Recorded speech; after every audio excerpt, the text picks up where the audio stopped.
Get started. My name is Don Bailey. I'm chair of the Fellows Program here at RTI, and this is another in our ideally monthly, although always not quite monthly, seminar series that we've been offering. And so each fellow has the opportunity to invite colleagues in their discipline to come and talk about topics that might be of interest both to our working teams, but also more broadly to RTI. And our speaker today, Steve Warren, certainly meets that criteria. So I've known Steve for probably more years than we would like to admit. I think we first met at it was some conference, some conference somewhere. We went running together, and that's how we met. And so it's been great collaboration. Steve's been working with us over the years on our Fragile X Center grant. So Steve did all of his educational work at the University of Kansas. So his undergraduate, master's, and PhD in psychology and human development studies. He's maintained a loyal affiliation with the Kansas Jayhawks, and so this shows how open-minded I am about friendships. We've had lots of discussions about Roy and basketball over the years, right? So Steve was at Vanderbilt for nearly 20 years. He was a professor in the special education program there. Also affiliated with the Kennedy Research Center, and then went back to Kansas first as director of the Schieffelbusch Institute for Lifespan Studies, and then moved up as vice chancellor for research and graduate studies, a position that he just stepped down from. He's now on sabbatical for a year and moving on to the next phase of things. So he's most well known for his work in early language development of children with disabilities, and also very much into parent-child interaction and maternal responsivity and how responsivity affects, in a powerful way, the development of infants and especially infant language development. So today he's going to be talking to us about Lena, which is actually the name of his daughter, but it's also the name of a device that he'll tell you all about in terms of collecting data remotely in ways that you would take a lot of work to do if we did it in person.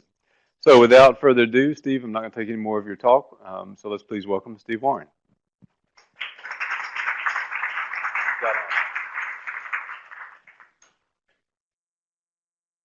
So can everybody hear me? No?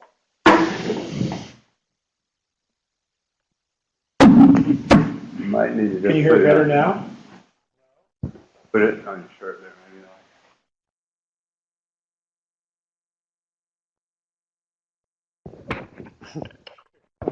It's the glass. Can you hear me now?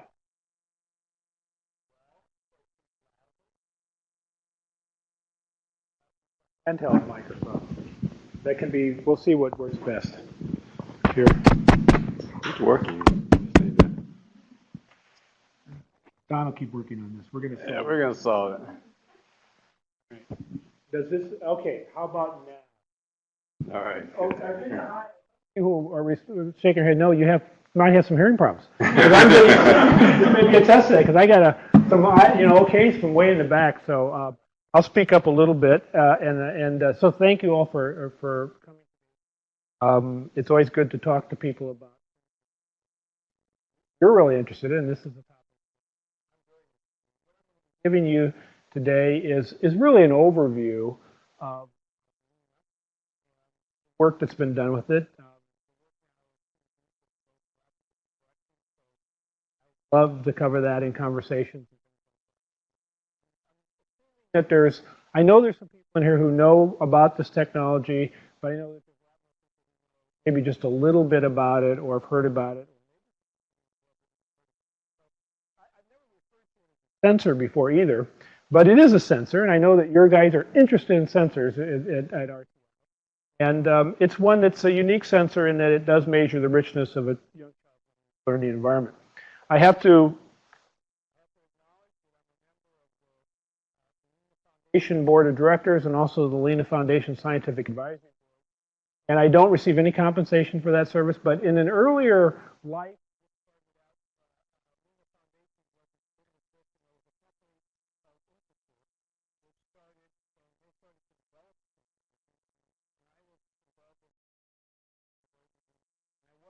consultant for them, so I used to make a little money off of that role.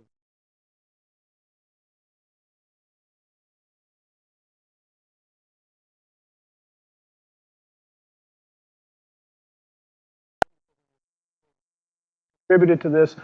These are the normal things that you'd see. In this case, the Lena Foundation, some of the research I'll present, they actually did pay for them out of the foundation.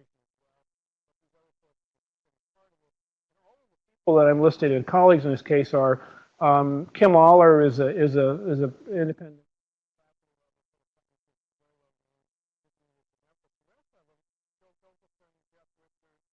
And are both at the Lena Foundation. And Terry Paul was the person who was the founder. Really the person that made this. Fortunately, last Saturday, I gave one of the eulogies at his funeral.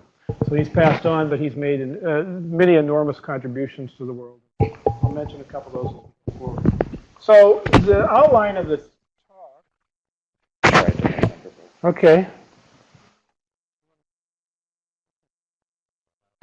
Whatever you guys need. That one seems to be cutting in and out. Okay. How are we doing? Up anymore.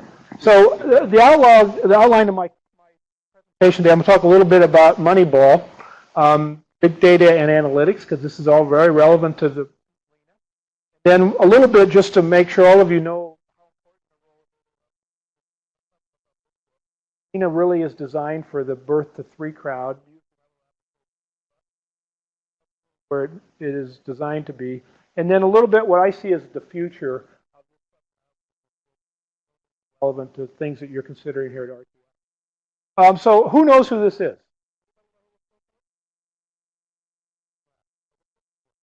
So this is a guy named Bill James. Taken in Royal Stadium. All this money consulting with the Boston Red Sox.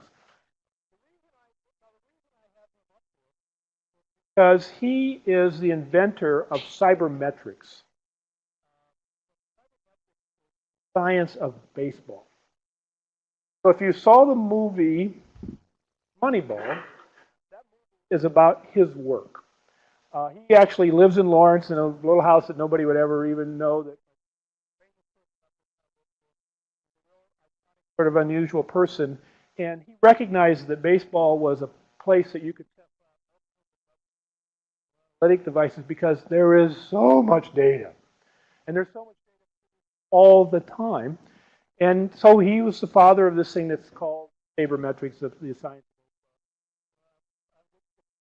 Moneyball was written first, and then the movie was at least of Moneyball. It's pretty common. If you haven't seen it, see it. If you saw the movie, read the book. This analogy of Moneyball is with us, this sort of metaphor with us in the world we live in today, because it's really about the use of. And he was really, I always write this, but he was also the kind of person who is extraordinarily creative. Started this whole thing. Somebody else would have. So, talk about really what Moneyball is about, or big data. I mean, we know that going on now related to sensors, ability to analyze, collect large amounts of data in real time, and analyze them very rapidly. That's really what big data is about. We have an online audience. And I'll just do whatever you say. I don't do flips or anything athletic, but you guys tell me. It's not from. It's not from. So, this capability is changing the world. Everybody, I think, experiences that, in some ways unpleasantly, some ways pleasantly. And, government funding decisions are a good example of a place where things are changing because of Moneyball. People don't believe that, but it is. I would say that the government is a good place where I'm talking about the federal government of the U.S. right now, where they're learning to play this game, and a lot of people don't know that they really have sort of done this. But I like to use the example of what used to go. Listen, the Department of Education probably 2002 or 2003, had done one randomized study of the effectiveness of an educational curriculum. And I think the number now is well over 175. So this is the world we live in, and it is changing in lots of different ways. This is actually, I got a little ahead of myself, the slide that captures how they've changed in the Department of Education.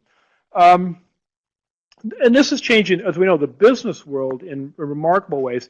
And I want to talk about an example of this that I had a little familiarity with. I did just a little tiny bit of consulting for a startup company in Kansas City called AB Pathfinder.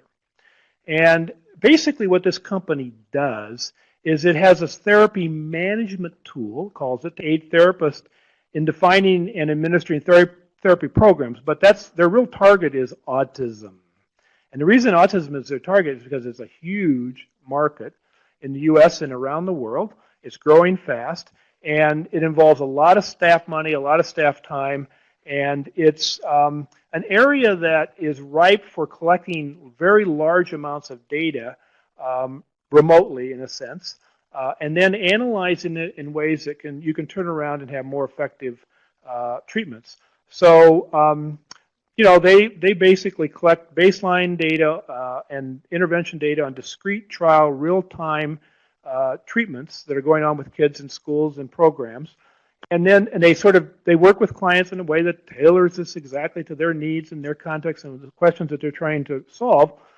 And then they set up their program and they collect all their data by web-enabled devices. All they're really doing is taking data that's entered into tablets and smartphones and PCs.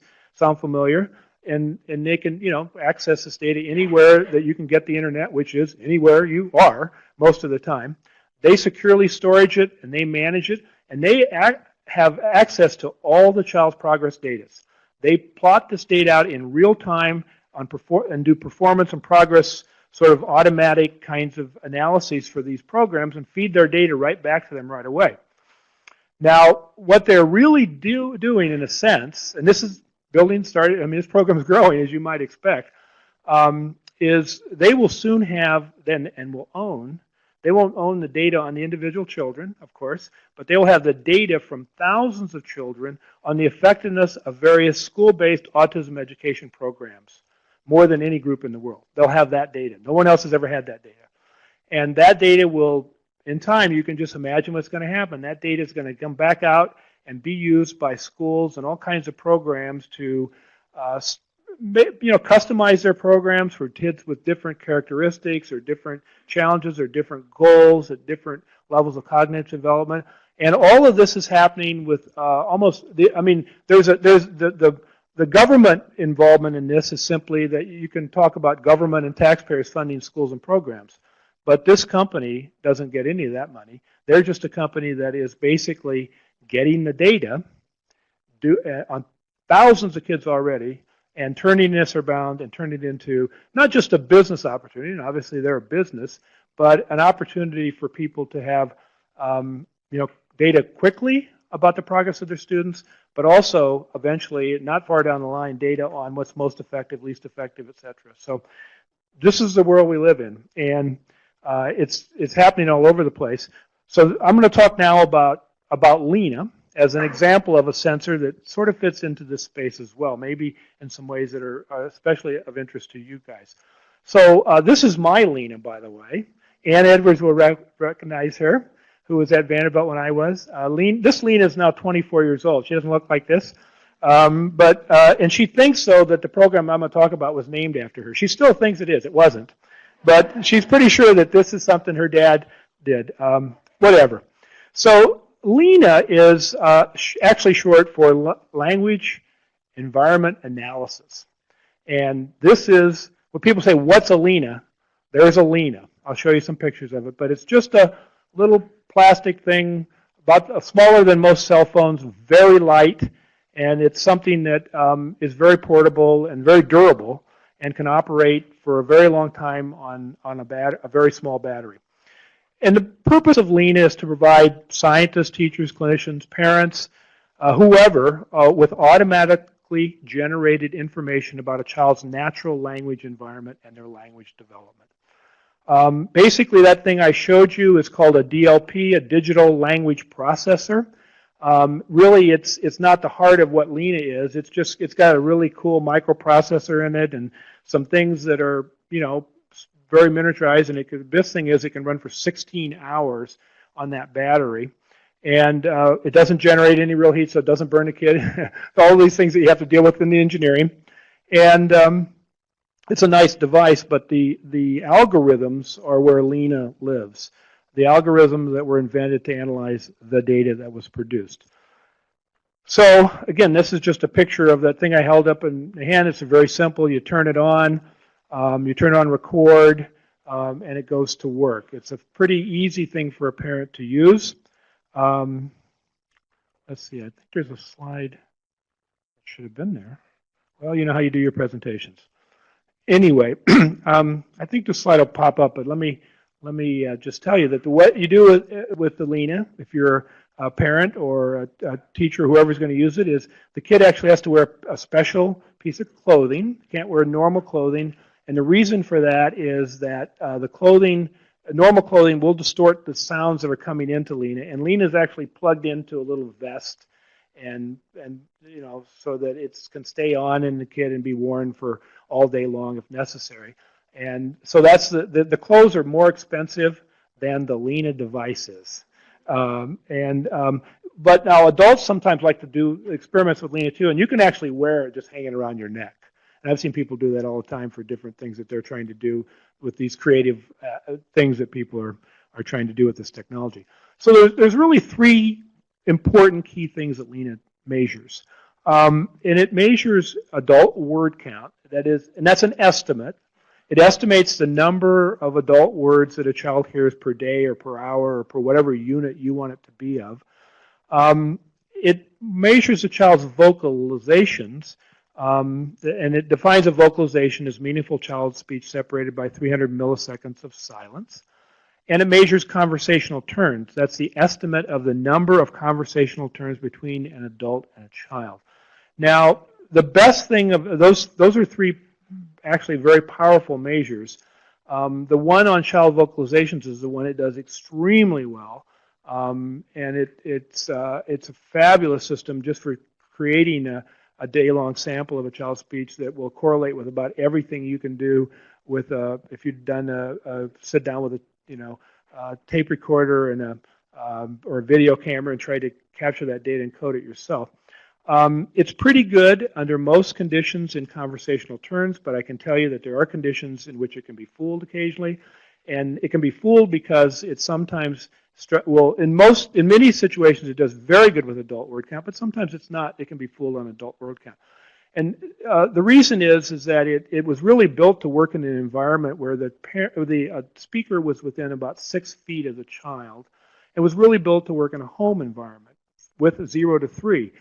But people are now putting it in classrooms and all kinds of different environments, and it can be fooled in certain conditions. And although there's a lot of things that don't fool at all, like it knows when the TV's on, it knows when it's off, it can do all sorts of really things that are pretty amazing. So it's not perfect, and we'll come back and talk about it in a minute, but I wanted to start with why did anybody create this?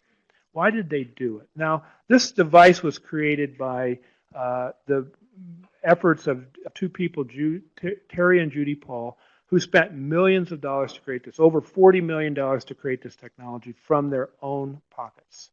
Okay? And the reason for that is that 20 years before that, they had started a company called Renaissance Learning that still exists today.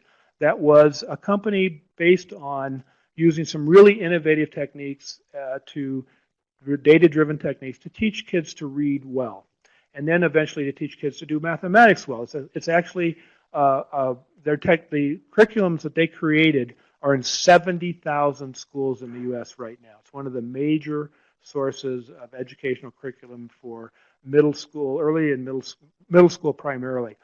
But they were interesting people. Terry died just recently, and in fact, I was one of the speakers at his memorial service last week in Boulder, and he died too young, but he made some massive contributions to this world. But the reason that they started this company was because their own son was having trouble learning to read. And then the reason they started the Lena Foundation and the Lena effort is because after spending 20 years trying to provide remedial reading and math education to kids, they were so discouraged by the fact that they could not make up the gap in early experience that children had had or not had when they got into elementary school often. That there was no secret. You get in there and do the best thing you can in first, second, third grade that made up for that gap. And it was pretty clear where that gap started. It started before age 3, in those first 2 or 3 years of life. And, you know, there are other people, lots of other people have looked at that period of development. It's a remarkable time. But once those velocities and trajectories of learning are pretty set at 36 months, it's not that they can't change. It's just that it's really hard to change them for a lot of kids. And with a lot of kids, that is part of what they're starting out life with. So they said, we've made money on this. We're going to turn our money around and we're going to use it to develop this technology that people thought could never be developed anyway. So where this all came from comes back to Kansas. And how many of you have seen this graph before? I know a bunch of you probably have. This is one of the most famous studies ever done of child development in the United States.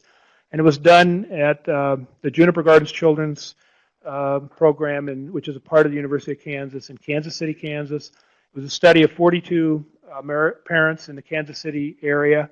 Some of them were from well-to-do and well-educated. Some of them were middle class, and some of them were poor families. They were, although intact families, they weren't by any means the most difficult families you see in the world. They all loved their kids.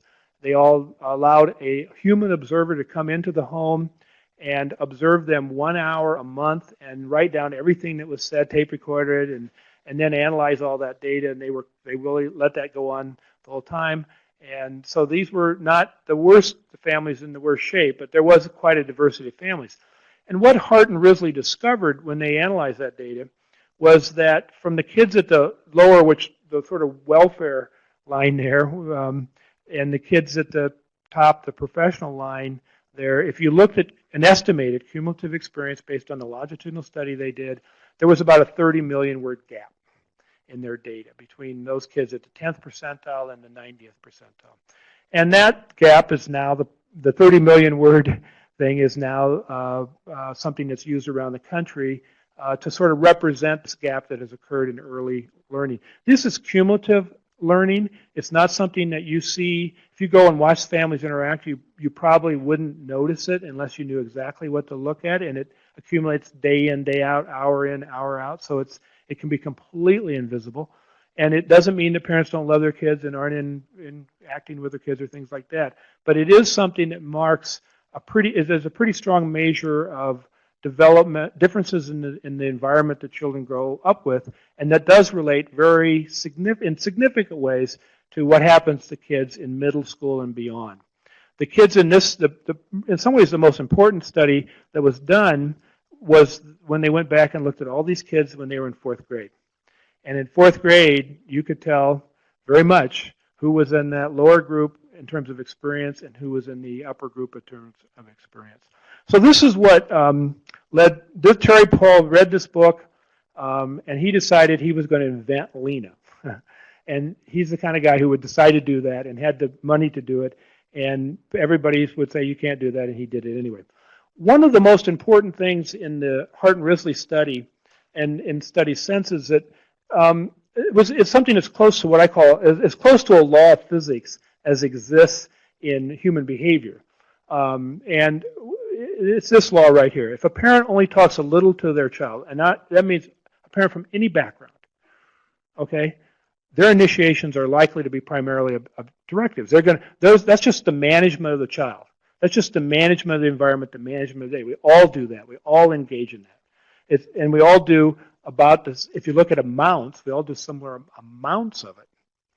But here's the part that's different. If a parent talks a lot, most of that extra talks will be conversation, back and forth conversation with their child, and then reading. And the reading is often a conversational context as well. It's shared book reading. It's joint book reading. We're sort of almost making up the story that the picture book is telling us. And And that's the rich talk that has much broader vocabularies and much is really where the advanced language learning can come from for some kids or not come from other kids who are not exposed to this very much. Television itself, I always get this question from audiences that don't know much about it. Television itself is not a source of language learning generally for young kids under 3.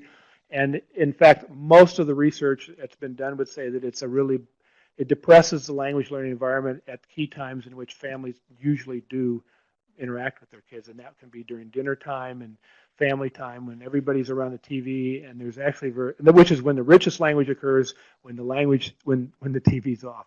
So so let's talk. Again, there's some people who know why those first 3 years are so critical.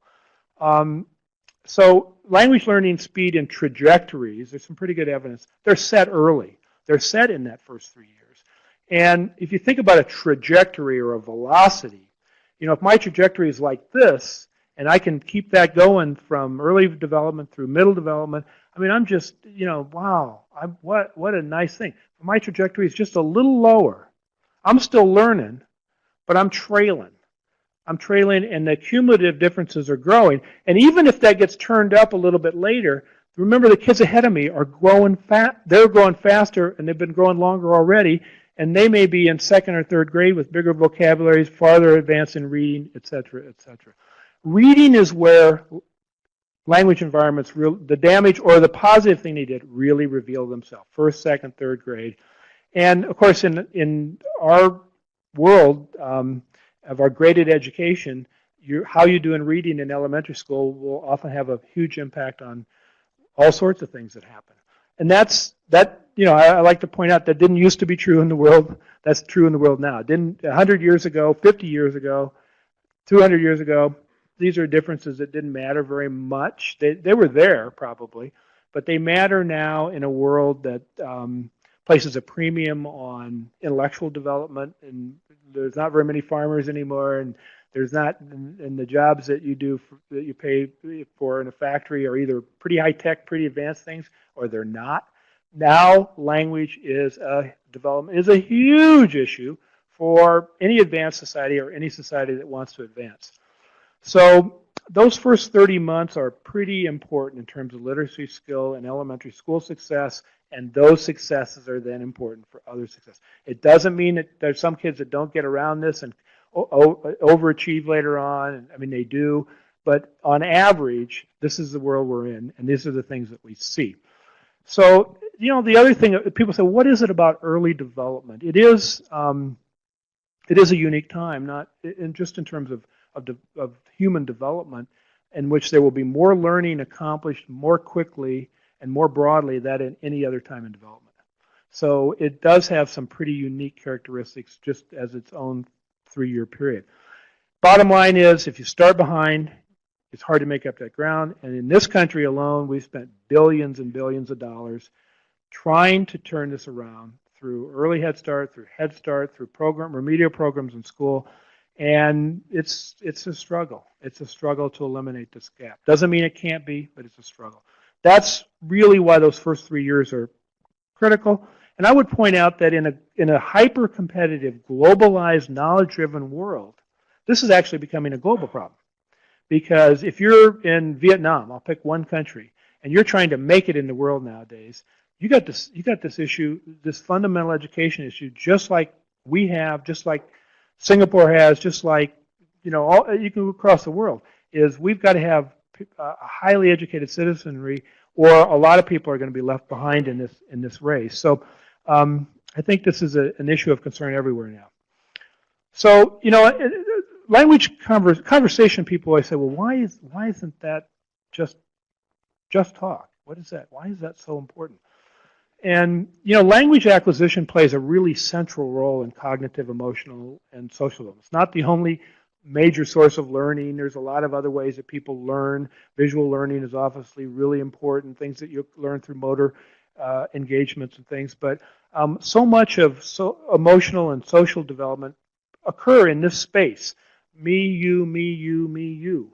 And incurred in that space is communication. And language is encoding a lot of the experiences that are going on during that period. It is the primary input and output route of an extraordinary amount of symbolic information in the context of words, spoken words, and written words that are stored then in the brain in all these really finely tuned sound combinations. And it is, of course, the foundation of reading. So, language and conversation, reading, language, they're really, don't want to underestimate their importance. So here's Betty Hart. Betty's deceased now. Todd Risley is deceased. They were the pioneers of this study called the famous study that was done at Juniper Gardens. And I like to show this picture of Betty because you can see the technology level at that point. There were computers, but they were really, the different world of computers, right? They were pretty ridiculous. Your phone is 10 times, 100 times more powerful than these things were. And there was a lot of data.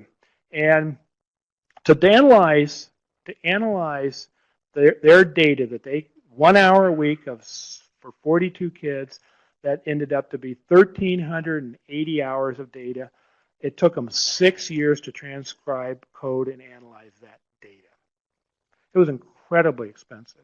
And they had a $6 million grant to do this study, which was a ton of money in those days from NICHD. And so to contrast that to Lena now. Lena can automatically capture and analyze 16 hours of data at a time and automatically analyze it in less than 3 hours. That's the difference in the world. The Lena Natural Language Database has well over 300,000 hours of data and growing rapidly of in-home recordings from multiple countries in multiple languages. So one of the things about Lena is it doesn't care what the language you're speaking in. It is language neutral. And it's so far been normed in English and Spanish. It is close to being normed in Mandarin, which is a very, very different language in terms of, you think about the phonetics of it, the sounds of it. It's a tonal language. Korean, which is very different, and Arabic. It'll soon be normed in all of those. And Lena doesn't, as you can see, it really doesn't care what the language is. It doesn't know the meaning of words, okay? It doesn't, what it does is it determines what a word is by the energy burst that is put out. So it's based on the physics of speech and the physics of sound. And that's what the algorithms are about. It is, and it can, be under some conditions it's remarkably reliable. So that when the thing the kid is wearing or the thing that an adult wears is incredibly. If you ran an analysis based on the kid's speech that you had, or the adult speech from wearing the microphone part, in other words, their vocalizations, it's just amazing how accurate and correct it is in one day. How reliable. It is not quite as good in terms of always understanding adult or being able to appropriately categorize sounds from adults and then the turns that result from the kids' initiations. But it's super good in environments where there's a few feet between people. It was designed for that environment, the speaker's within 6 feet and in a home. But people say, well, we did it in our classroom and we're doing a study now. We're going to publish this data, but we're not quite sure if the data. We know the data is reliable on the kid. That's what they're saying, but we're not quite sure about the environment. So it can be fooled in some environments, and it's not a perfect tool at this point. It is a technology, however, that there's been a lot of continuing investment going in to perfect it and to make it much better at those things as well. And it's already pretty good. So it gives you immediately all kinds of data, and then you can also drill down into it and do all kinds of analyses. So this is just an example of a slide from the Lena, the kind of thing that a parent might see, a teacher might see, or a researcher might see by just porting the device to a computer and letting it run its little analysis, and then it would tell you, well, yesterday here was the number of turns per hour for this kid during this period of time. And the data can be simple bar graphs like that, or you can configure it in different ways. It's a pretty flexible tool for doing these things. It can look at lots of other measures. I won't go into all the things that it measures, and it has a very good complexity analysis and other things like that. And it's all built on norm systems. So this is the norming data from the U.S. That was done in U.S. English speakers, and you can see that the You know, if you want to be in the 99th percentile in the U.S., you have to. The thing wants to hear about 4,100 child vocalizations in a day, and that's probably going to also include about 29,000, you know, adult words, and about 1,000 turns. And you can see that I think the thing to notice in this is not those numbers, but the difference between the 10th percentile and the 90th percentile. So the 10th percentile, the 90th percentile is about 3,000 child vocalizations. That will be very carefully, well measured. And the 10th is about 867. Massive differences in those numbers. And then there's a lot of numbers that are pretty close in the middle, frankly. So those are the two ends of the continuum. So I want to talk a little bit. I know, you know, time's tight, so give an example of how I use this tool with some other colleagues of mine to measure the language learning environment children with autism. It's just one example. This is from a paper that was published in the Journal of Autism and Developmental Disabilities in 2010. You can go look it up. We had 26 kids with autism. We matched them to a normative sample of 80 kids that, you know, fit in all the ways that things needed to fit. And we did, we averaged a bunch of recording sessions together, so we got what I would call pretty stable data. We knew that we had removed the sources of variance that might occur because we only had one data point or something like that. But we averaged it all together to make one data point for each participant.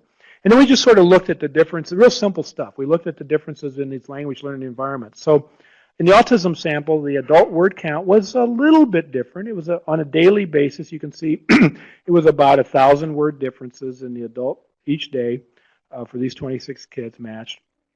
The kids' vocalization rate was really different. I mean, the kids vocalized substantially less than the typically developing matched kids, way less. And because they vocalized less, of course, the turns were also conversational turns naturally were a lot less too. It's a big difference. Now here's the deal though.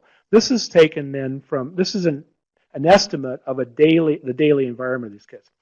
So the daily, oh, by the way, this data, just like data always is, was affected by the education level of the mother and the income of the family a little bit. So we saw the same kind of, you know, high school families only high school education did less interaction with their kid with autism, just like you'd see with, you know, normal parents with normal kids.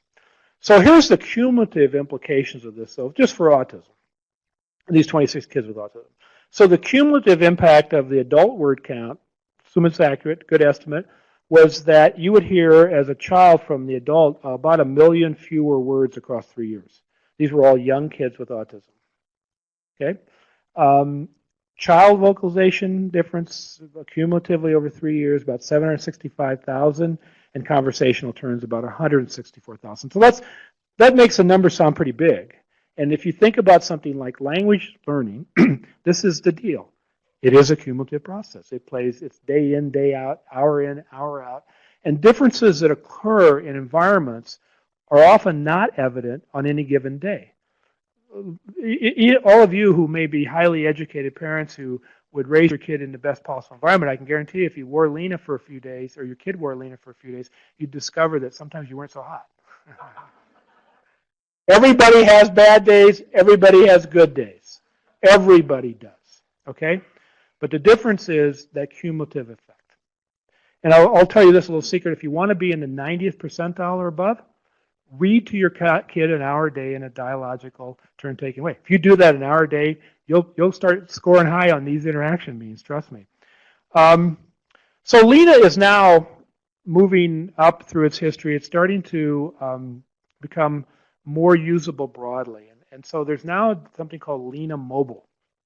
And this is actually being studied right now as part of, tested for the first time in real world in Providence, Rhode Island, as part of a project called Providence Speaks, which is a demonstration project that uses Lena and uses, it's based on an effort to enhance the language learning environments of kids in Providence who are at risk.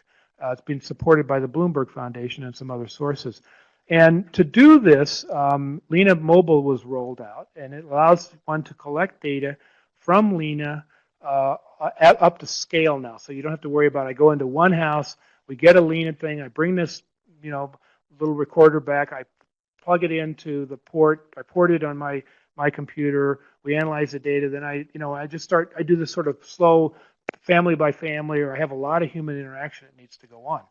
Lena Mobile still needs to be ported, but it lets you take this to scale, and I'll give you some examples. So you see the picture here of the DLP. To do the analysis, this thing is just storing the data to DLP. You plug it into, basically, it could be a laptop, it can be any kind of computer, basically, and that has the software program on it to do the analysis. It'll do the analysis right there. But you can also do a complicated analysis right there. You can also, now with the cloud system or the mobile system, that data can be uploaded to the cloud, and it can be combined with data from lots of other kids, lots of other programs, and even lots of other communities. And then authorized users can have access to looking at that data. So, well, let me actually mention one thing that is critical for us before I get into some of the slides about people using this data broadly. This technology and being able to take this to scale lets us now to use the Lena to be in several things. One is a measure of the fidelity of a treatment, in which the index, what is indexing is how much that treatment or intervention changed the language learning environment of a young child. Okay, so you can literally tell, are they, parent training is the hardest thing in the world, because you train a parent and then you go away and you don't really usually have any good measures of what actually happens when you're not there. You know that they can do it, you know that they can do whatever you've taught them to do, and they'll tell you how much they did it, they may have self-report, but you don't really know. This thing gives you an observer in the environment 16 hours a day. So it changes fidelity treatment. It can be a measure of effectiveness, because that data that I just described that comes out of this correlates very highly with the standardized kind of language learning measures that are out there, the PLS, all the standard sort of things. It's really strong correlations. There's a thing called the AVA snapshot, which is built on this, which is just like those other measures. There's lots of ways to do that. And then the other thing, though, that it can do is it can feed back data to those who can make a difference. So if the data's coming in on Lena Mobile, that this thing is not, this behavior hasn't changed in this family, or it's not stable in this family, you go back to that family, you work more with that family, and you can keep working to get this to work right, to get those environments to change and stabilize at higher levels.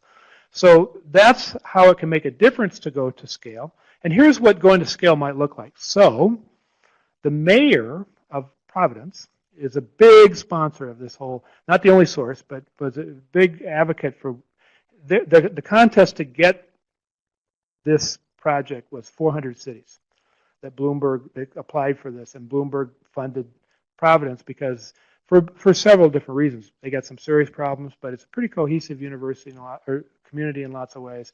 It only had 3 major early childhood programs, and they worked together fairly well. So they thought, this is the place we're going to try this first. So this is a picture of the dashboard that the mayor of Providence might get on their cell phone.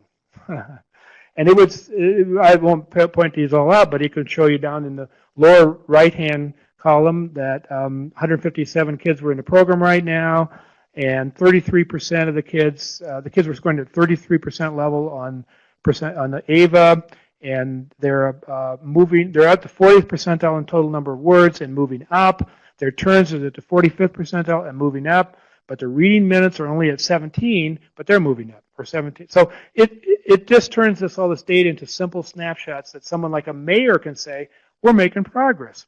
That's a mayor. So now let's take it down to, I'm a mayor and I'm in Providence, and I got 3 agencies that are using this device, and we're funding them. How are each of them doing?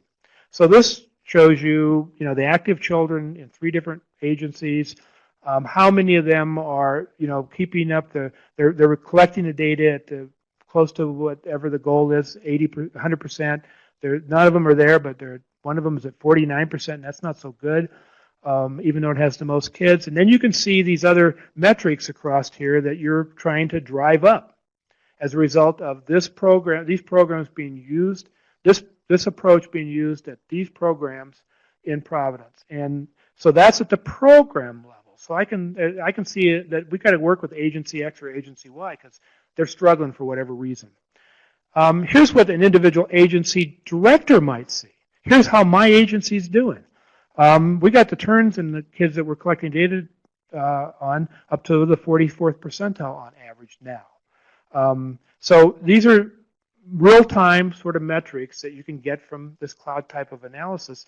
And then the agency director can also look literally at whose responsibility it is, who's the parent coach for this family, and how many. So these are all made-up stuff. I'm sure you all know that. This is not real data. But I had to make sure I got that out there. I don't know what the real data looks like in Providence. Gabby Martinez is working fictitiously, working with 10 kids, and here's her metrics. And maybe her kids are a little ahead of the game, maybe they're not.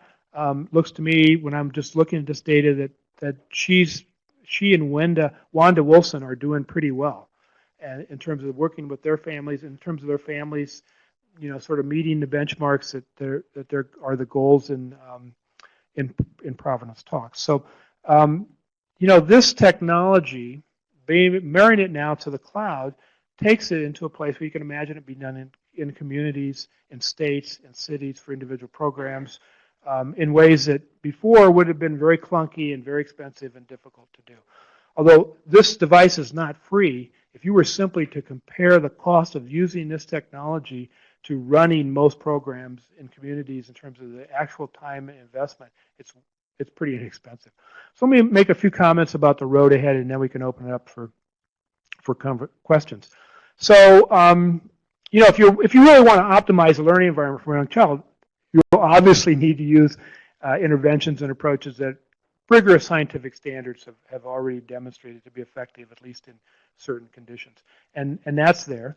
And then if you started to actually use Lena Start as a program to help you collect data on those environments that change, and how they change, how they stabilized, you could potentially use the Lena device itself to really create those and measure those environments and make sure they're optimal and stay optimal for a long time.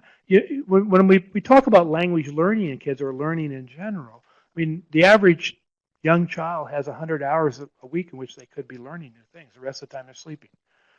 I mean, language is learned 100 hours a week, as are all of the other basic motor and basic skills that go on in early development. So that's the time we have available to us to potentially provide enriched environments. We don't do that. We don't do that for any kid.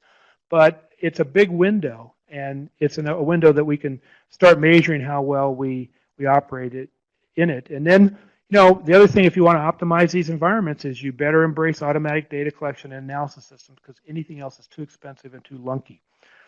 So some food for thought about Lena itself as a sensor, as a whatever you want to call it. Rapid scientific advances most often occur following major breakthroughs in measurement. So it's not that the measures are new, it's that the technology enables these measures to be used in a way that they couldn't be used before. And this led to breakthroughs. It's led to things that nobody had seen before because we didn't have a tool that worked this way, that led us inside the home. So it represents, I think, a breakthrough in measurement that can help us create much more effective, successful early childhood learning environments. That's what it's designed for.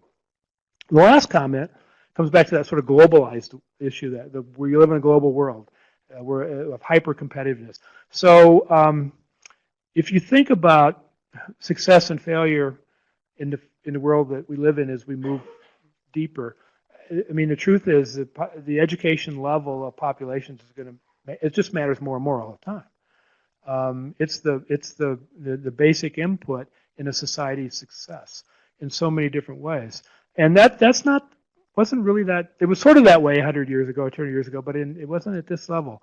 So I could imagine. This is the sort of thoughts I've had. Imagine you were Singapore, or you're, I don't know, Stockholm, Sweden.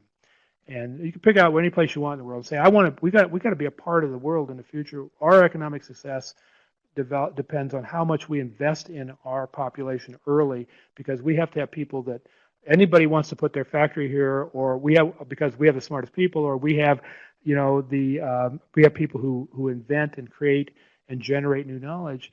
And so we're going to invest heavily in those first few years of life, which no one has ever done before in the history of the world.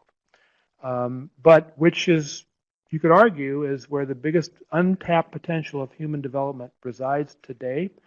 We just never had a way to really get to it. That doesn't mean we haven't had lots of kids, thousands, millions, and billions, who benefited from really optimal environments during that time. And now we understand that process much better. Much to go do, but much progress. So I'll stop my talk now, and I'm glad to open this up for questions in whatever time we have left.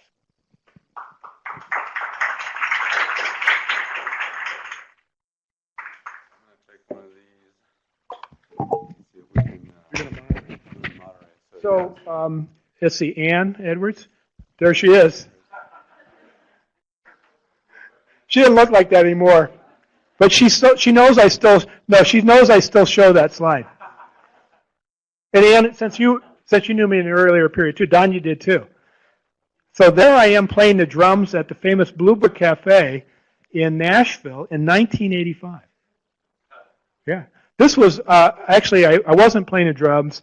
There was a break. I got up there real quick. I had a guy take a picture, and they chased me off as quick as they could. But they got the picture before I was run off. So question. I don't know if that's on or not. There we go. Great talk. That was really fascinating. I'm sure you read a couple weeks ago this, thing that got a lot of circulation from the New York Times about the mother who had written a love letter to Siri about her autistic son's interactions with Siri. In a conversational way and so forth. And I just wonder if there's, as part of the Lena, model or technology, not just measuring those interactions, but becoming interactive in itself, or being able to run in the background for some other sort of interactive technology-based, or if the science would even say that would be effective. Well, you never know. It's possible. I don't know of any application like that so far. I do know that what people are doing with this technology, like I said, they're putting them in some bizarre places, and I mean, we're all very creative. And in some of those things you go, I don't think it's going to work very well there. But again, the technology is also evolving. One of the places that I was talking about this with some folks earlier this morning, some of the best studies of this have come out of NICUs. So if you think about the environment in a NICU, it's a desert. It's just a place of, it's clanky noises, very little interaction. And basically an infant might spend a couple of weeks or a week or a few days, but might spend 6 weeks or months in a NICU, months, which happens all the time. And these are sterile environments with there's very little human interaction. And a colleague of mine, Betty Vore at Brown, who has looked at, when Lena was developed, said, I'm taking that right into those NICU environments to measure the language learning environment of a NICU. These are kids who are awake and alive and can, are learning, or could be. They're sterile environments. They're remarkable environments. And so the papers that have come out about that, that Betty has done, are going to, I bet will lead to changes in not long time, very far down the line, of real changes in those environments, because kids who get enriched in learning language environments in NICUs look very different from the kids who don't, but most kids don't, because people don't even think you need to talk to them. They're just this lump laying there, and they're not that lump. So that's a good example of things that I never would have even thought about that immediately people get into. Yeah. I have a mean question. A mean question? A mean question. Oh, boy. I love the talk. I'm a believer of the approach of using sensors for objective trackers. So I'm a believer. I think it's a great technology. But the main question is, how come it's not a commercial success? So these kind of technologies have this potential impact. They will benefit humanity. We should do it. Thank goodness there was someone that believed in it and funded it. Yeah. But for another technology, there isn't, a business model that says, oh yes, let's do this one, let's improve humanity, and it will support itself. Yeah. So the commercial aspect of this. Well, it really gets back to, it gets human nature. So if you don't have a problem if you don't think you have a problem. And actually, when Terry Paul put all his money and developed what he thought would float the costs of it would be high anxiety, wealthy parents in Manhattan who would say, well, I got to make sure my kid has the best language learning environment. I don't know what's happening. I'm never here, but I'm going to find out by getting Lena. And they didn't. It didn't work. So, I think this is a technology. If this had been developed by a business in a normal sense, they would have stuck it on a shelf in short order. It was developed by somebody who was not a normal businessman. He's a businessman. He was, but he it was on a mission that had nothing to do with business. And so, I think it's going to find its way in the world. I'm not worried about that, but it's it takes a deep awareness of those first 3 years of life, how important they are. And the other point is, what happens with most, very large number of parents, let's be honest, they're going to run this thing at home, and it may clean up a few things for them, but they're fine. They're fine. That's not where the issues are. And they may use it, they may discover a few things about themselves, like, I thought it was, everybody overestimates how much they talk to their kid. The other thing about this is it's a verbal pedometer. Once you wear it and you learn how you interact and what your patterns are, you'll learn that. And actually, you don't need it anymore. But you actually now know what you're doing and how you operate in certain environments. But everybody screws up the estimates initially. They all think they're better than they are. So, yeah. We have a couple. Let's see. The first one, what evidence or arguments can you give for informing parents of problems of leaving the TV on or using other digital or electronic devices? Well, I don't know. I mean, the TV is a real problem because it's ubiquitous, and I don't know that how much it matters later on, but it does get the most. If you look at Lena, okay, so to talk about a high level parents who talk a whole lot and ones who don't talk as much. The difference is if you measure them all day long, they actually look more alike part of the time. The difference is that the parents who are really driving up those numbers for a couple of hours usually in the late afternoon, early evening, those kids are in a highly enriched language environment. They're not in it all day. They're in it part of the day. And that's when most of this interaction occurs at home, and it occurs in reading and around the table and the family doing stuff and things like that. And so, that's the unique time that if we could change that time, we could get the TV off, particularly with young kids, during that period of time, and really focus on it. We'd get to the nub of this issue with most families pretty quickly, and environments would be different. Our next person has 3 different questions, but she said... oh boy, I can't remember 3 questions. I can only remember 1 question. But she says asking any of these would be great, so I'll pick one. Could you describe the amount of data you would need for adding or norming a new language spoken by a relatively small population? Well, it depends on the language, because some languages are more challenging than others. If you were talking, but again, if you see how this is being normed, it's being normed with some pretty different languages, which allows it to be. You can go in and use it any place right now, and it'll probably give you reliable data on that language. But you do need to create norms for the obvious reasons in different languages. I think it could be done. I don't know how much data you're actually needed, but you could probably. I don't think it would be terribly expensive, and I don't think it would take terribly long because we already know so much about these languages and their sound systems and how they work with the Lena. So you would basically work with the Lena Foundation to do the norming, so that they would help you norm it basically, and do the data analysis so that you get it normed with them, and that's who you should talk to about your small country with maybe a specific language. Hi. So there was an article in the Washington Post earlier this week about this topic, and there was a study done more recently, I can't remember the name of it, that took issue with the 95 study you mentioned, and saying the article was about the policy implications, but the critique was that it's not word count, it's word quality. I know the argument very well. I know the study. I know the study. Like I know the argument. So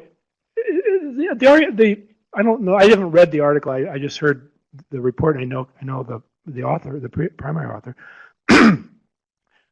Here's the way it works. If you talk, you engage a lot in. There's a lot of interaction. You get the diversity of the vocabulary takes care of itself.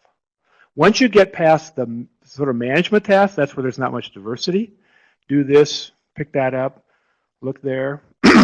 Once you get into conversations driven by books and play and made up sorts of things, you get plenty of diversity. So diversity, I mean, people don't just sit there like automatons and say the same damn thing all the time, and that doesn't work that way. So I think it's a misconstrued argument. Quality and quantity go together. Not at the earliest, not at the low levels. Low levels you'll get a pretty restricted vocabulary. It's a management terms. I'm going to manage your behavior. If I'm any parent, you get all you got to do is get those books out and lots of those sorts of things and talk and make up things and play fun and stuff, and you get diversity. So I know the argument. I thought it was misleading. And I couldn't tell if that was the paper, not the paper that Kathy wrote, but the way it was presented and has been presented in some papers and some reports from the conference where the argument was made. I don't know how. I have a suspicion it was misconstrued. So. I just have a question about whether Lena has been used in child differentiate between children. I mean, it would be really wonderful. It's a great question. It is where it'll struggle. I mean, it'll do great on the kid. If you get in a kind of noisy environment with a lot of people within that 6-foot range where it's really pretty good, it can get confused by that. Particularly if you confuse, meaning it'll identify something as adult speech, and it is, but it's not coming to the kid. And so that is an issue, and that problem can occur in different circumstances. If you actually look at the norming work that was done with Lena, the problems that that occur from those kind of situations, it's interesting. If you get enough data, you will get rid of that problem. And what I mean by get rid of that problem, you will get a sample that is robust enough that it does all these remarkable correlations with other sort of language majors. So this is sort of where the big data part plays in. You can statistically swamp some issues by you get enough data. And in a sense, it is more reliable. But if you actually took it apart and looked at a specific interaction, that's not reliable. It's saying that it's this person that it's calling the adult is actually 3 different people, or it's 2 adults talking to each other that part of the time. So it will break down in those circumstances at times. It's not a perfect instrument. I think I don't know if I mentioned it, I think it'll get better as we go on with, it will eventually be able to identify voices well. I mean, that technology has been around for a long time. So for example, as a mother, I'll be able to train it to recognize my voice because of my vocal pattern.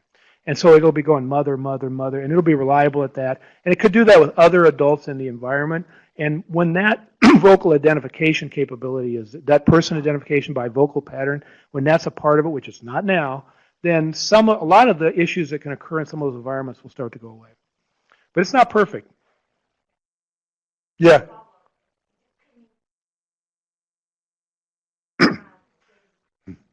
Yeah. Yeah. Yeah, a lot of people are doing stuff like that. I mean, I know this guy, John Hansen, is one of the brilliant guy. He wears one all the time. And actually, if you wear them, I mean, again, you don't have to wear the funny little baby clothes, too, so you won't look weird. You just look weird because you got this thing hanging that somebody who thinks that's some kind of what, they don't know what it is. So I don't know how, I think I haven't seen yet an analysis where they synced those data. So in theory, what you're saying, you should be able to work it out with the right algorithm, but I don't think that capability is there yet. So. Taking this out of the academic setting, if you had a child with a pretty severe articulation disorder or phonological disorder, how could this device help that family? Is that something that has been thought about and planned for the device? Well, it's a very good question. I think right now, it's not something that you use to take apart and look at the phonology exactly of a kid. I mean, you could do that, but it actually becomes probably ineffective way to do that in some respect. You can measure complexity of speech with it well, and so you could certainly tell if speech was becoming more complex in a sense. meaning more varied. So if you have a kid who does a lot of reduplicative things and stuff like that, has certain patterns, I think you could get baselines on those patterns and then see growth in areas that would indicate that changes were going on that might be positive. You can certainly measure, in people who believe that, one of the ways you solve those problems is you get the kid to talk a lot and a lot and a lot, and then over time some of those things, some of them may hang on because they're real motor disturbances that are pretty resistant to practice effects to the environment, but a lot of those things aren't, and with lots and lots and lots of speech, they'll start to resolve themselves. So those problems it should be able to help with a lot, I would assume. But some problems that might be just really hard to overcome, I suspect it may verify that as well if you looked at the complexity measures that the kid was doing. But your ear would tell you that too. So it's sort of overkill. But I think for any kid with any language disorder, it's probably hard to argue that you don't want them in a really, really good environment. A lot of feedback from adults about their comprehension of speech, and so this thing could be helping you a lot in terms of trying to drive up those numbers and make sure that that's happening. So I think we should end because I see people starting to leave, and we've got other things to go to. So, thank you, Steve. This is really a great overview, both in terms of the content of language development in early childhood, but also the technology and methodology. As many of you know, we've got a new early childhood group here at RTI now. We're small, we're growing, and we're thinking about what we want to be known for. Capture data in unique ways in big, large-scale early childhood studies, maybe in ways that differentiate us from. Great example of that. I think what's kind of sobering is that we like to develop these kinds of things here as well, and all in ways in this tension of, do we buy something off the shelf or do we try to develop something from scratch? And the cost and the enormity of developing something like this is a bit. Not just the technology; it's the algorithms and the software that go with it, and then it's the norm package. So I think this, to me, has